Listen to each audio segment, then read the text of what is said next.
नमस्कार, मैं तुफैल सिद्दीकी। मेरे हाथ में एक पुस्तक है, शहीद भगत सिंह एक नज़दीकी दृष्टिकोण, के.एल. जौहर साहब की है। इसका एक चैप्टर है पेज नंबर 118 पर। भगत सिंह की याद में 23 मार्च 1939 जयदेव कपूर जी का है ये। शहीद भगत सिंह के निकटतम साथियों में से एक, जिन्हें उनके साथ उम्र कैद हुई। लाहौर के विशाल केंद्रीय कारागार के कोने में फांसी का गुलजार हो रहा था। प्रशासन, पुलिस, जेल के उच्च अधिकारी और सिपाही चमचमाती वर्दी में चुस्त खड़े थे। आकुल आकाश में फांसी के 3 फंदे झूल रहे थे। नीचे काला स्याह टूटदार प्लेटफॉर्म। उन फंदों को गले में पहनने की ललक लिए आतुर प्राण 3 नौजवान बड़ी बेसब्री के साथ फांसी घर में दाखिल हुए। तीनों राजगुरु भगत सिंह और सुखदेव एक दूसरे के हाथ में हाथ डाले हुए बड़ी मौज और मस्ती से झूम झूम कर गा रहे थे। मर के भी दिल से न जाएगी वतन की उल्फत, अपनी मिट्टी से भी खुशबुए वफा आएगी। इधर 7:30 सायंकाल जेल का घंटा बजा। उधर तेजी के साथ लपक कर वे फांसी के मंच पर पहुंच गए। एक बार नज़र उठाकर देखा उन्होंने, सामने अंग्रेजी डिप्टी कमिश्नर खड़ा था। सहसा भगत बोल पड़ा, मजिस्ट्रेट महोदय, आप बड़े भाग्यशाली हैं। आज अपनी आंखों से देखोगे भारत के क्रांतिकारी अपने महान आदर्श के लिए कितनी खुशी के साथ मृत्यु का आलिंगन करते हैं। उसके बाद हवा में एक साथ तीनों का हुंकार भरा गर्जन गूंज उठा, इनकलाब जिंदाबाद, सर्वहारा वर्ग जिंदाबाद, साम्राज्यवाद का नाश हो। और उन्होंने फांसी का फंदा चूमकर अपने गले में पहना। जल्लाद ने काले टोपे से उनके मुख ढक दिए। मजिस्ट्रेट ने रुमाल हिलाया, जल्लाद ने लीवर खींच दिया। तख्ता गिरने की आवाज़ आई और अभी कुछ क्षण पहले जहां जिंदगी से भरपूर 3 नौजवान खड़े थे, वहां 3 निर्जीव लाशें रस्सी से झूल रही थी। तीनों की टूटी हुई गर्दनें एक दूसरे की ओर झुकी हुई, मानो कह रही हो, सिर दे के राहे इश्क में ऐसा मजा मिला, हसरत ये रह गई कि कोई और सिर न हो। मृत्यु जीवन का सर्वोच्च सोपान है। मृत्यु में जीवन का समस्त दर्शन झिलमिलाता रहता है। वस्तुतः मृत्यु ही जीवन का सबसे श्रेष्ठ दर्पण है। मृत्यु को देखकर ही समझा जा सकता है कि जीवन कैसा रहा होगा। और ऐसे में मेरा अंतर बोल उठता है, जिनकी मृत्यु इतनी शानदार थी, उनका जीवन भी उतना ही शानदार था। सन 1926 सितंबर का महीना, कड़कड़ाते जाड़ों के दिन थे। मैं उन दिनों डीएवी कॉलेज कानपुर का छात्र था और बंगला छात्रावास में रहता था। एक दिन अचानक एक नौजवान, लंबी दुबली काया, गोरा चेहरा, गालों की हड्डियां किंचित उभरी हुई, आंखें छोटी, गहरी और निहायत चमकीली, फटे पुराने कपड़े पहने, उससे भी अधिक फटी पुरानी पगड़ी में अपने केस समेटे, बिना किसी संकोच के सीधे मेरे कमरे में चला।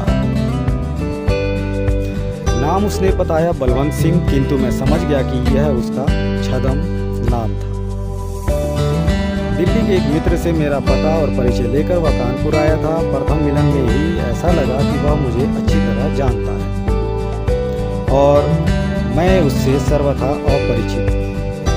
कुछ दिन उसके साथ में बड़े संशय और संदेह में बीते, लेकिन एक दिन सारा भेद खुल ही गया जब हम दोनों को ही एक एक्शन में एक साथ जाने का आदेश पार्टी द्वारा मिला। फिर तो हम बहुत घुल मिल गए। कितनी ही बातें हुई, कुछ भूल गया, कुछ ऐसी भी जो कभी भुलाई नहीं जा सकती। छात्रावास के निकट ही गंगा मैया बहती हैं।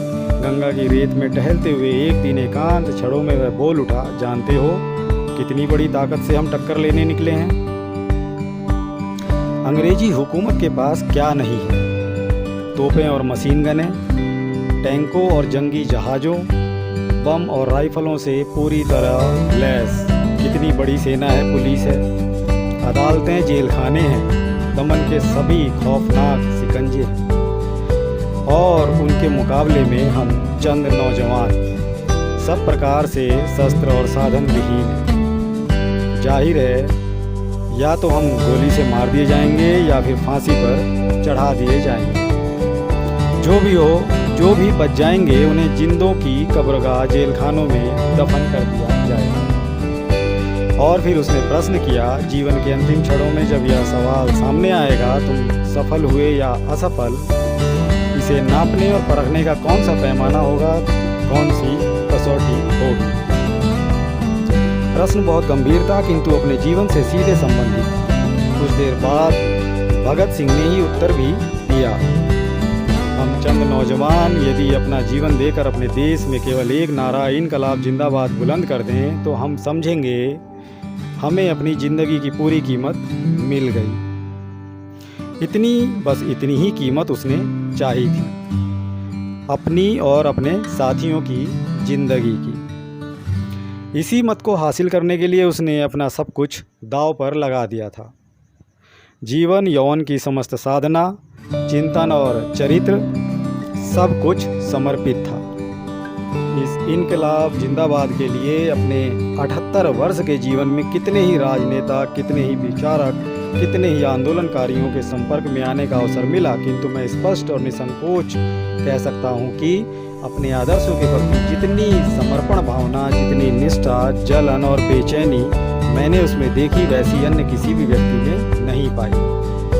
एक अद्भुत खोज और उष्णता थी उसके व्यक्तित्व, विचारों और व्यवहार में। जो भी उसके संपर्क में आया अप्रभावी न रह सका।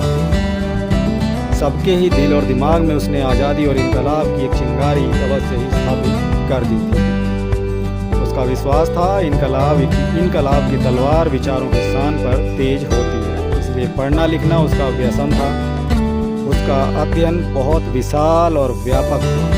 फ्रांस की राज्य क्रांति, इटली के एकीकरण और आज़ादी में मेज़िनी और गैरिबाल्डी का नेतृत्व, आयरलैंड के क्रांति प्रयासों का इतिहास, रूस की महान समाजवादी क्रांति, सबके संबंध में जितना जो कुछ उसे मिल सका उसने गंभीरतापूर्वक पढ़ा।